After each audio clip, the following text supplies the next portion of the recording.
Good morning. দেখো আজকে মোনারা tiffin বানাইতেছি আমি। এই যে এখানে আলু কাটতে নিছি আমি, আর এখানে একটা পনিরের ডাব্বা আছে, তারপর পেঁয়াজ নিছি, এগুলা দিয়ে আলু দিয়ে পনির দিয়ে তরকারি বানিয়ে দেবো তার টিফিন, আর রুটি দিব লগে। আর এই যে দুইটা শুকনো মরিচ নিছি, আর এই যে গরম মশলা দিয়ে টুকরা নিছি। এখন একটা দিব তেলের মধ্যে।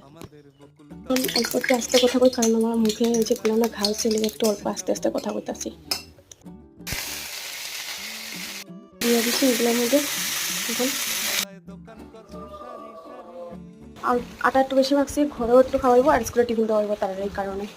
এখানে দেখো পনির দিয়া দিছি আলুর মধ্যে, এটা আলু আর পনির দিয়া, আর লগে দুইটা রুটি দিয়া দেবো তার আগে।